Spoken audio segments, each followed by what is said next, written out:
This is a guitar that was brought to me by a very old friend. Man, I probably haven't seen in 15 years, and it has annoyed me no end. Because he brought me this guitar, and the first time I've seen him in 15 years, and he hasn't changed a bit. He is still the same skinny chappy, same amount of hair, slightly grayer, but he looks like he hasn't aged at all in 15 years. And when I look at him and I look at myself, I think to myself, bloody hell, how does he do it? He must have a picture of Dorian Gray in the attic. Anyway, he brought me this guitar and I'm going to see what I can do with it. This is an amazing guitar. This is an AliExpress special. And it's got that's not painted on, that's wood carved into the rosewood frets, rosewood fretboard. That's all inlaid, and the body is Koa wood, and you'll notice I put pink towel down because this is a brand spanking new guitar, and I don't want any old scratches on it. But it is a beauty, and it's from AliExpress, and it's all Koa wood. The sides have all been done. And how the man who makes this gets that mirror finish, I am so jealous. Everything is done beautifully. My friend asked me to be impartial about this guitar, but how do you be impartial about a guitar that's been made beautifully? And I went onto the site to look at it, and it looks like it's not, it's not mass produced. It looks like there's a man in his shed, or maybe 2 or 3 men in a shed producing these things, and each part they showed you, each picture they showed you of it, and I'm just going through it now to make sure if there's any dinges or dents, because all luthiers should do that with a good guitar. It's got a Fishburne. It's a Fishman. Are the expensive ones at 150. Fishman. You can buy these for 25 quid, but they still do the same job. But look at that quality of that spray, and the quality of the work. But anyway, as I was saying, most luthiers should video an expensive guitar when it comes onto their bench, in case it goes away with a scratch or a ding, and you get told, hey, you did this. Although my mate wouldn't do that, and I'm not taking any chances anyway. Koa, rosewood, mahogany, all the best stuff. And how much was it? In dollars, less than $300. In pounds, 250 to 275 pounds. Now, if you were to buy a proper, once you put on good bling and other bits and pieces, even if you just used that body as a body and ripped out all this and put in the really best stuff, you're still talking about a guitar worth about $3,000 for under 500. So it's a beautiful guitar. My job is the frets are just a little bit, they're actually not bad, but they're just a little bit sharp, especially down there when they didn't file them off. So what I'm going to do is I'm going to tape this all up, because I can't take the chance of scratching anything. So I'm going to tape it all up, and then I'm going to use a very fine file to go around the edges, just to get the edges smooth. I'll do that on the other camera. Okay, lovely guitar. Oh, and it's got a, let me just see, maybe it's a dual truss rod. Well, it says it's got a dual truss rod. I tell you what, let's go inside it. Okay, I'll just switch off and come back again. Right, let's go inside and have a look around, because I spotted a bit of paper earlier and I wanted to see what that bit of paper was. So you've got the wiring, and you've got all the struts, look very nice, heat shrinked. What was that bit of paper? What does this say? Taylor Guitars. I can't see it. I wonder if it's meant to be up there, or did it fall off? I think maybe that fell off. Let me look to see.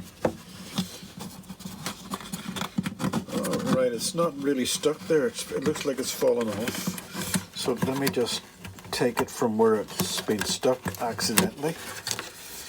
Right. Taylor guitar, model K24, and a serial number. And Robert Taylor's the name of the person that made it. I have a feeling it probably was stuck down there and came off in transportation.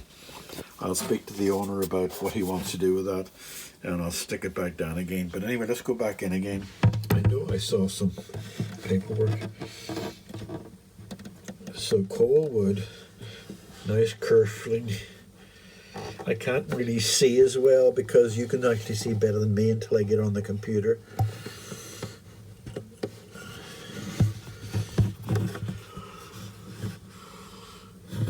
That all looks very nice.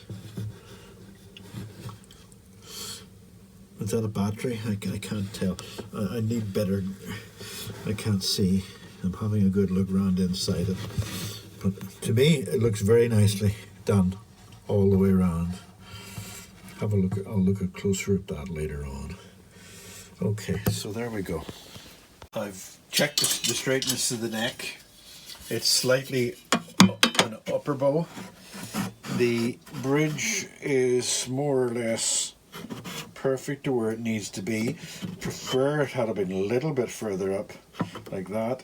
But it is actually exactly where if you've got a straight neck, that's exactly where they recommend you to be, with the straight edge. And the neck itself has got the overbow, the very slightest overbow. I'm not going to touch that. I can touch it again some other time in the future if I need to. Overall, I'm going to tape this up now, and I don't think these lights are showing it off to its best because it's a very rich color. But I'm going to tape it up, file those frets down, and give it back to the owner because he'll do all the rest. If you look at that, it says a Taylor guitar K24. And if I look up this guitar, I can find it on Taylor Guitar's website. And they want $5,200 for it. So, as you can imagine, perhaps it wasn't an accident that they stuck this on the upper side of it. Maybe it didn't fall off. Maybe they didn't want to show that because it's very, very highly unlikely it's a genuine Taylor, but the quality of it is amazing. As you can imagine, I'm looking at this with a fine-tooth comb. Georgie Girl, would you get your ass out of the light, please? Excuse me. Georgie Girl, over there. Sorry, thank you. I'm looking at it with a fine-tooth comb, and there seems to be some sort of plastic over the top of this.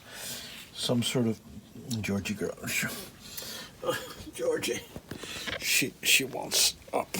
She wants to be held. You'll have to forgive me for a moment, because if she wants to be held, she wants to be held, and nothing I can do about it. Right, Georgie Girl's now purring away, sitting looking at me. I'm not talking to you. Maybe you think I'm talking to you. She's looking straight at me. You know the way I said that was dull looking? And also it looks like it's been scraped or scored there, or something been taken off it. Well, I've investigated it pretty deeply, and I actually think that dullness is a protective coating, and underneath it is a high gloss black, but I'm not going to peel it away. I think that if I can just show you there, I think if this peels away, you see the edge of that high gloss black? I think that is a protective plastic coating that if you peel the edge away, this will become a really high gloss black, but I'm not going to do anything like that. The other clue is that there's an edge there that looks like plasticky, and there's plasticky bits there. So I do think that is just a protective coating that'll have to come away. So that'll look very smart whenever that's taken off. All right, but my job is frets only, and I'll get stuck into it now. And next thing to do is to put the tape on it, and then I'll come back again.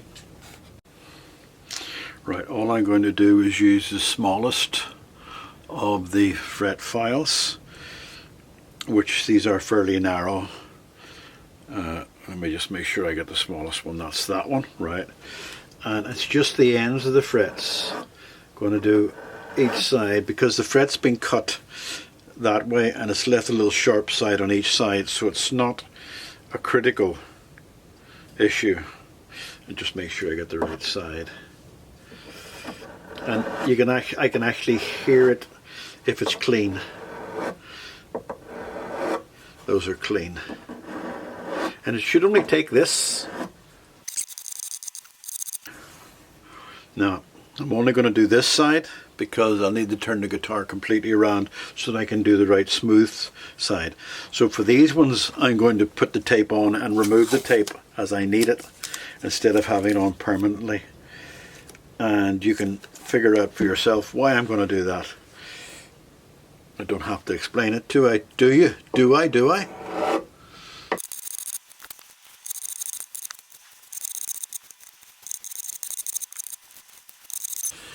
Flaming thing ran out of battery. I don't know when it ran out of battery, but it ran out of battery, so you didn't miss much. I'm just going down the fretboard and doing the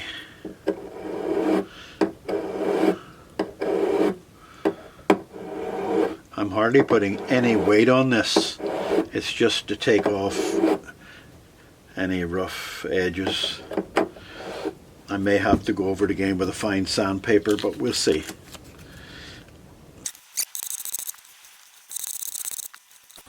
This is the bit to be most careful on because you're close to the wood and you can't afford to damage the wood on a new guitar. So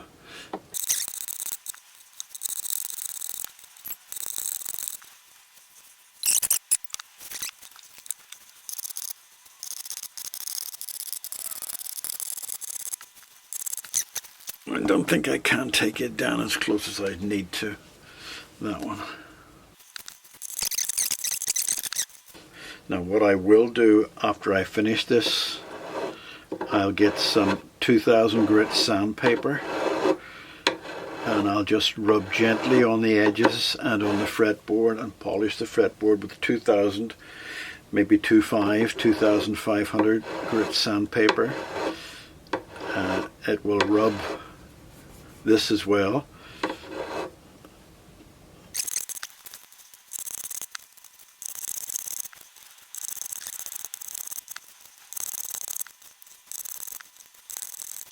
These are the worst because they probably are the sharpest, because the person who did the frets was terrified of touching that Koa wood and the gloss. So they are probably the worst and the ones that take me the longest to do because I dare not let that touch the gloss.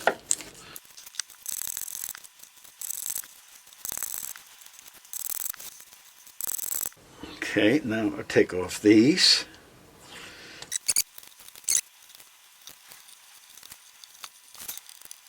See that this tuning head has had tuning pegs on it. You can just see the indentations of it if you look closely.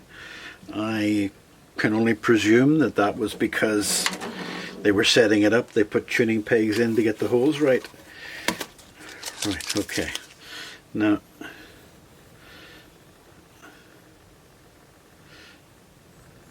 if there's any I feel, I'm going to just do them individually now.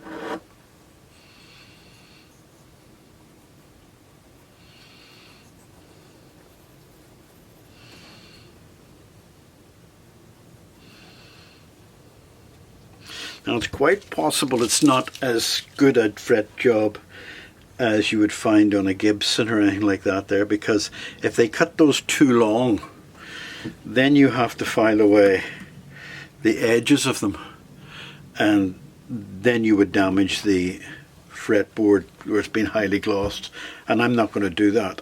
I'm just taking away the rough edges at the top to feel that it's playable. Now, there's a little tiny mark there that I can't figure out. Let me just zoom in on it and see if I can. I don't want to poke at it many more than I have to. Let me just get a little. If it's, I don't think this is painted. I'm going to put an extra pair of glasses on to look. I just want to see what that is. Ah, it's something that went below the fret. It's a little bit of paper or something. But that's concerning that went below the fret. Let me look, even put some more light on it. This is always the problem with these Japanese type, Chinese type guitars. The frets are slightly lifted on them. But I am not going to press down on it. It's one thing I won't touch is doing a refret of a guitar, as that needs specialist machines and tools. But there's a little gap there and a little gap there and a little gap there along the side. But you need a press. So what I'm going to do now is get the 2000 grit sandpaper out, zoom you back out.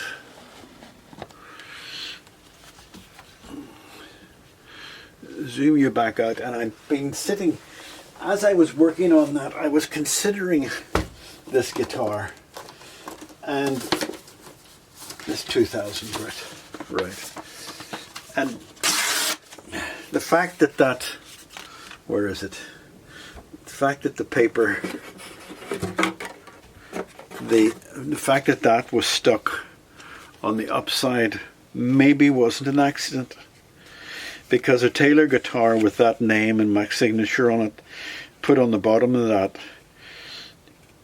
could turn it into a $5,000 guitar. And the person may have stuck the thing on there, so if anybody wanted to do it, they could stick it on it and maybe sell it for more than what it's really worth. Maybe I'm just being too suspicious, but it's a bit too much. Right, so I'm going to sandpaper this all to give it a polish with 2000. Alright, 2000 will just take away the rough surface of the top and give it a really high shiny polish. What you're seeing there now is dirt. It's not sanding the wood. It's just transferring any dirt off the frets onto the wood. But I'm going to be oiling this guitar, oiling this fretboard. My favorite bit is oiling it.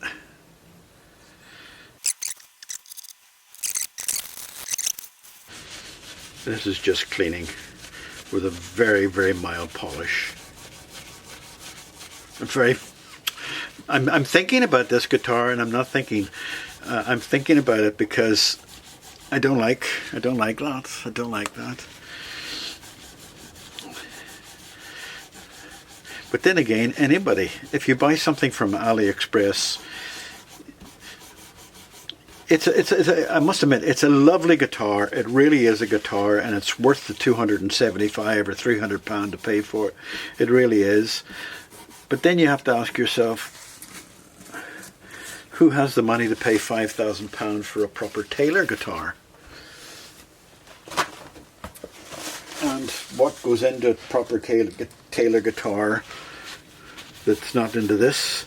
Because this is rosewood, and that's mahogany, and that's high gloss, and that's Koa wood, and it's set right, and the frets are not great, but you know, maybe I'm just rambling. I'll just go over that again with the drier part of it.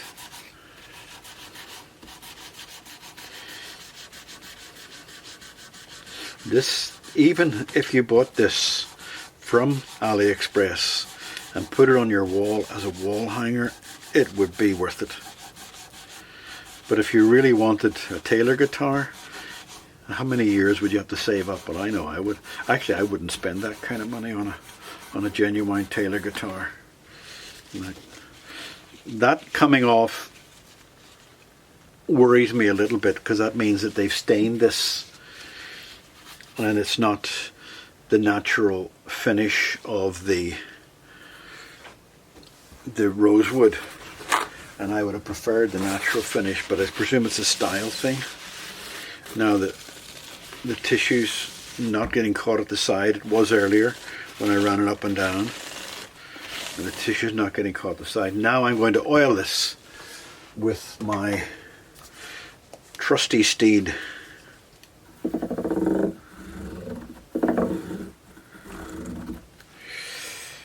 And this should not need to be oiled again for another year at least. One would imagine that it's never been oiled. Even in the factory they wouldn't oil it just for the sake of going it. So I'll let this sit on for maybe 20 minutes before I take it off, and I'm just taking off the roughness down the sides now and mop it up a bit so it doesn't run. Okay, now there's not much else to see. That's all I'm going to do to it. I'm not going to do anything more to it, and the frets are now in pretty good nick. If I was doing this and I'm not, I would have made the frets slightly shorter, but I'm not going to touch the flat part of the frets. But it feels pretty good, pretty damn good. Okay, I'm going to post this up because I don't see anything more I'm going to be doing to this. Alright, bye. Let me just show you a close-up. Do you see the frets rounded on that side, and it's rounded on that side, rounded on that side, rounded on the top. The thing I can't touch is this straight edge here. If this straight edge is sitting up slightly, or too far forward, or damaged in any form or fashion, for me to flatten that down would damage the wood here and here. But if you look on this one, it's not as bad as it looks, by the way. It just is me pointing this out. Is it? You see this was rounded, but there's a bit of damage there, and it just feels slightly rough. It's still very, very playable, but that's the kind of thing that can cause problems. That is feeling good. That's feeling good. And there, but even if it's not feeling good, there's nothing I can do with it. So that's all feels pretty good now. But I just wanted to point that out to you. What a strange cat you are. Last night, she climbed into bed beside me, and she put her face right up to my nose, didn't you? And started licking underneath my mustache, just below my nose. And then she put her lips to mine. I have my lips tight, like that. But she put her lips to mine and fell asleep. And I'm going, not sure I like this. Holding my breath at the same time. Then she licked a bit more. And I tried, didn't want to get her disturbed, but I sort of went with my nose, didn't I? To try to get you to move your head, but your lips were right up against mine. You're like all females. You want to take advantage of me, don't you? So strange. And her wet nose was right on the top of my mustache. Now, I don't like, she wants to give me a little nibble. I don't mind you licking me, but I don't like you giving me a little nibble. This is where she sleeps. But isn't that a strange pussycat?